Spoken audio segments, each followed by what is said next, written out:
Hello దివ్యక్కాయ్, ఏం చెప్పడానికి వచ్చావో?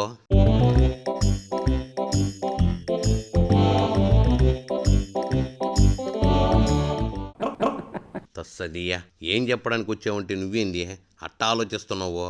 వచ్చిన విషయం మర్చిపోయావా ఏందే కామెడీగా? చాలా బాధాకరమైనటువంటి విషయం.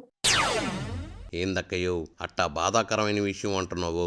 అధికారం లేని మీకు బాధలు తప్ప సంతోషాలు ఎక్కడ ఉంటాయిలే గానే, ఆ బాధాకరమైన విషయం ఏందో చెప్పు. రమ్య అనేటువంటి ఒక యువతి దారుణమైన హత్యకు గురి కావటం. ఓహో, రమ్య అనే అమ్మాయి మర్డర్ చేయబడిందని ఫీల్ అవుతున్నావా? మీ హయాంలో కూడా రిషితేశ్వరి లాంటోళ్ళు చాలా మంది చనిపోయారుగా అక్కయ్య, అప్పుడు ఎందుకు ఫీల్ అవ్వలేదు నువ్వు? ఆగస్టు 15 రోజున జరిగినటువంటి ఒక దుర్ఘటమైనటువంటి సంఘటన. ఏందే మళ్ళీ చెప్పా మొక్క? ఆగస్టు 15 రోజున జరిగినటువంటి ఒక దుర్ఘటమైనటువంటి సంఘటన. ఇదిగో అక్కాయ్, నీకు తెలుగే సరిగ్గా రాకపోతే ఎట్టా? దుర్మార్గపు సంఘటన అనాల్సి నువ్వు దుర్గపు సంఘటన అంటున్నావు. నిద్రపోతున్నటువంటి ప్రభుత్వం.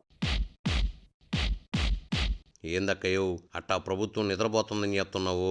రమ్య నిందితుల్ని కేవలం గంటల్లోనే సర్కారు పట్టుకుంటే నువ్వేంది నిద్రపోతుందని చెప్తున్నావు? సర్లే, ఇంతకీ నీ టార్గెట్ ఎవరో చెప్పు. గన్ గారు, జగన్ గారు. అదేంది టార్గెట్ ఎవరంటే నువ్వేంది అట్టా గన్ గారు అంటావు? జగన్ మరీ ఆంతరం భయపెట్టేస్తున్నాడా ఏంది? లేని చట్టాలను తీసుకొచ్చి ప్రజలను ఒక అపోహలోకి తీసుకెళ్లేటటువంటి ఈ ప్రభుత్వం రాష్ట్రాన్ని అధోగతికాలు పట్టించి రాష్ట్రానికి అభివృద్ధి లేకుండా అప్పు చేసి పప్పు కూడుతో. ఒరే జగన్ ఏపీని అప్పులతో బాలిస్తున్నాడని చెప్తున్నావు? మీ బాబు కూడా ఏపీని అప్పులతోనే కదా బాలించిందే. ఈ రోజు ఆడబిడ్డల యొక్క మానాలకి వాళ్ళ ప్రాణాలకి ఈ రోజు ఆంధ్ర రాష్ట్రంలో హక్కు ఉందా? ఏంది అక్కయ్య, మళ్ళీ చెప్పా ముక్క? ఈ రోజు ఆడబిడ్డల యొక్క మానాలకి వాళ్ళ ప్రాణాలకి ఈ రోజు ఆంధ్ర రాష్ట్రంలో హక్కు ఉందా? ఇదిగో దివ్యక్కాయ్, నువ్వేం మాట్లాడుతున్నావో నీకు అర్థం కావడంలా. ప్రాణాలు మానాల మీద హక్కు ఉండేది ఏంది? కూసింత కరష్ట ముక్కేందో చెప్పు. సారీ, వాళ్ళకి రక్షణ ఉందా అని చెప్పని ఈ రోజు జగన్మోహన్ రెడ్డి గారిని మేము ప్రశ్నిస్తున్నాం. ఇప్పుడు కరష్ట ముక్క చెప్పావు, కానీ అసలు మీకు దళితుల మీద ఎందుకండి ఇంత చులకన? తస్సదియా, జగన్ సర్కార్కి దళితులుంటే చులకనానంటావేంది? వాళ్ళకి నిజంగా దళితుల మీద చిన్న చూపే ఉండుంటే దళితులకి ఎక్కువ మినిస్ట్రీలు కార్పొరేషన్ పోర్టులు ఎందుకు ఇస్తారు చెప్పు? కన్నీటి తుడుపుగా ఒక 10 లక్షల రూపాయలు. ఏందక్కయ్యా, మళ్ళీ చెప్పు ఇంకోసారి. కన్నీటి తుడుపుగా ఒక 10 లక్షల రూపాయలు. ఏందిదే కంటి తుడుపు అనాల్సి నువ్వు కన్నీటి తుడుపుగా అంటున్నావు? తెలుగులో లోకేష్ కంటే నువ్వే వీక్గా ఉన్నట్టున్నావు. ఈరోజు నారా లోకేష్ బాబు గారు ఒక అన్నగా మీరు చేసినటువంటి మీ నిస్సహాయితమైనటువంటి ప్రభుత్వానికి. ఏందే మళ్ళీ చెప్పు ముక్క? మీరు చేసినటువంటి మీ నిస్సహాయితమైనటువంటి ప్రభుత్వానికి. వామ్మో దివ్యక్కయ్య, నువ్వు తెలుగుకి తెగులు పట్టిస్తున్నావుగా. నిస్సాయితమైన ప్రభుత్వం ఏంది? మీ గబ్బునోళ్ళు. ఏందక్కయ్యో వాళ్ళ గబ్బునోళ్ళని చెప్తున్నావు? ఎవరు ఈ గబ్బునోళ్ళ అందరికీ తెలుసులే కానీ. చంద్రబాబు గారు రాష్ట్రం డివైడ్ అయిపోయినప్పుడు ఈ యొక్క ఆంధ్ర రాష్ట్రాన్ని నవ్యాంధ్రగా తీర్చిదిద్దాలని ఆయన పడిన కష్టాన్ని, ఆయన చేసిన అభివృద్ధిని అంతా సర్వనాశనం చేసి పెట్టి.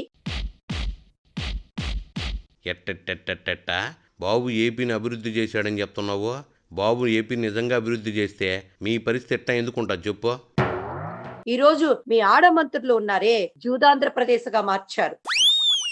ఏందిదే ఆడమంత్రులు పేకాట ఆడిస్తున్నారని చెప్తున్నావు? అయినా ఏ లేడీ మంత్రి పేకాటని ఎంకరేజ్ చేసింది? నిన్నటికి నిన్న మీ ఎమ్మెల్యే అంబటి రాంబాబు గారు ఎంత ప్రత్యక్షంగా ఆయన మాట్లాడిన కాల్ రికార్డ్స్, ఆ అమ్మాయి ఆయన మాట్లాడినటువంటి ఆ వాట్సాప్ రికార్డ్ ఇంక్లూడింగ్ ఆయన నంబర్ తో సహా నోటిఫికేషన్ చేసి ఈ రోజు ఆ ప్రత్యక్షంగా సోషల్ మీడియా అంతా వచ్చిందే. ఈ దిశ చట్టం మీ నాయకులకు వర్తించదా అని చెప్పని ఈ రోజు మేము ప్రశ్నిస్తున్నామండి. రాంబాబు పైన దిశ యాక్ట్ పెట్టాలంటావేందక్కయ్యా? ఎవరు కంప్లైంట్ ఇవ్వకుండా రాంబాబు పై కేసు ఎట్ట పెడతారో? ఈ రోజు 2 సంవత్సరాల మీ పరిపాలనలో దగ్గర 230 మంది ఆడవాళ్ళు బలైపోయారు. ఇదిగో అక్కయ్య, మీ పాలనలో ఇంతకంటే ఆడవాళ్ళు బలైపోయారుగా, దానికే సమాధానం చెప్తావు?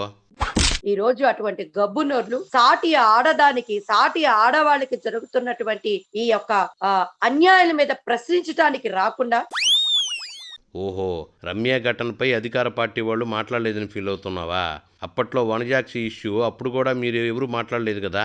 ఫైనల్గా ఏం చెప్తావో చెప్పేసేళ్ళు. ఆగస్టు 15th రోజున ఒక చిన్న పసిబిడ్డను తీసుకొచ్చి కొంత మీ పథకాలన్నిటినీ ఆ పాపకు రాసిచ్చి బట్టి పట్టి చదివించి చెప్పించారు. చాలా సంతోషం.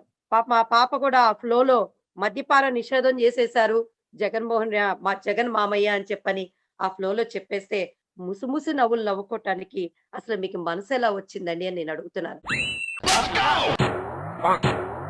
ఒరే, స్టేజిపై చిన్నారి మాటలకు జగన్ ముసిముసి నవ్వులు నవ్వాడని ఫీల్ అవుతున్నావా?